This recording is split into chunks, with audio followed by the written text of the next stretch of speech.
አርገበ ስብሐት ውስተ ሰማያት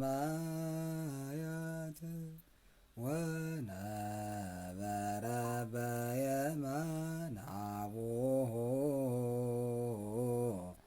ዳግመ ይመጽእ በስብሐት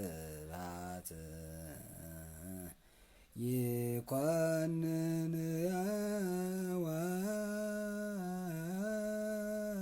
ሕያዋነ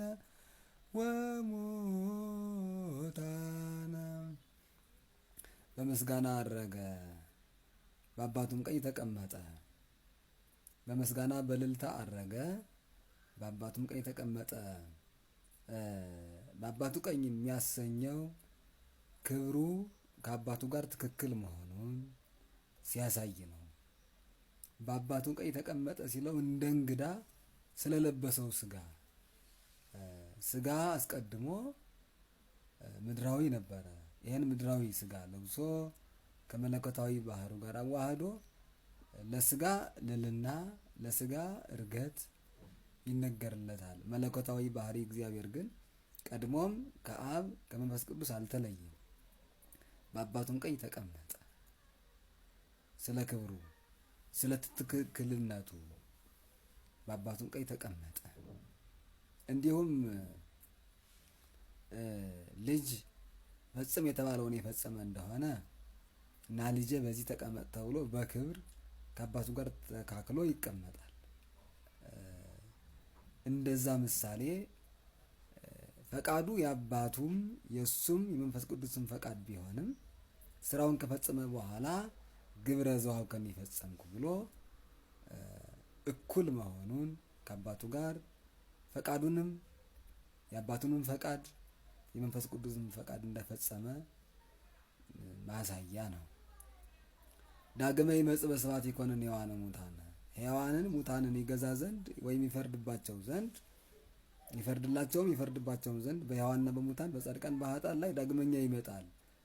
ያልተፈጸመ ምስጢረ ትንሣኤ ሙታን ብቻ ነው። ኢየሱስ ክርስቶስ ተነስቷል። የሰው ልጆች ትንሣኤ ግን ገና ነው፣ ተስፋ ነው ገና። ስለዚህ በሕያዋን በሙታን ሕያዋን የሚላቸው ጻድቃንን ነው፣ ሙታን የሚላቸው ኃጥአንን ነው። ሕያዋን መባላቸው ጻድቃን በዚያኛው ዓለም በዘላለም በሕይወት ይኖራሉና፣ ሙታን አላቸው ኃጥአንን በዚያኛው ዓለም ሙቶች ናቸውና። በሌላ መልኩ ሕያዋን የሚላቸው ኃጥአንን ነው ይላል መጽሐፍ። ኃጥአንን በዚህ ምድር ደስ ብሏቸው ሕያዋን ሆነው ይኖራሉ። ጻድቃን በዚህ ምድር ሙታን ማለት ናቸው፣ ተሰቃይተው በመከራ ይኖራሉ። በዚያኛው ዓለም ግን እንደገና ጻድቃን ሕያዋን ሲሆኑ ኃጥአን ሙታን ይሆናሉ። እንግዲህ ከሕይወት በፊት በዚህ ዓለም ደስ ብሏቸው እንደመኖራቸው ሕያዋን ይላቸዋል ኃጥአንን። በወዲያኛው ዓለም እንደመሞታቸው ደግሞ ሙታን ይላቸዋል። ጻድቃንን በዚህ ዓለም በመከራ እንደማለፋቸው ሙታን ይላቸዋል። በዚያ አነ ምውት በሀበ ዓለም ወዓለምኒ ምውት በሀቤ እንዲል ቅዱስ ጳውሎስ ቅዱሳን ለዚህ ምድር ለዚህ ዓለም ፈቃድ ራሳቸውን እንደ ሞት አድርገው ንቀው ነውና የኖሩት ምውታን ይባላሉ በዚህ ዓለም። በዚያኛው ዓለም ግን ሕያዋን ናቸው። በነፍስ ካነሳነው ግን ሙታን የተባሉ ኃጥአን ናቸው። በነፍሳቸው ሕያዋን የሚሆኑ ጻድቃን ናቸው እና ሙታንን ሕያዋንን በሙታን ሊፈርድባቸው ለሕያዋን ሊፈርድላቸው ዳግመኛ ይመጣል። እግዚአብሔር ስሙ የተመሰገነ ይሁን።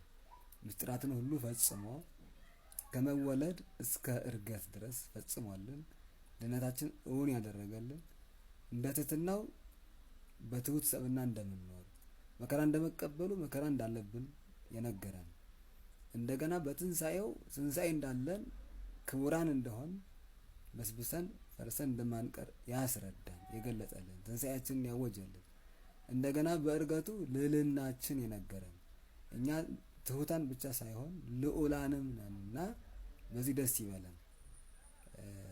ለእግዚአብሔር ክብር ምስጋና ይድረሰው።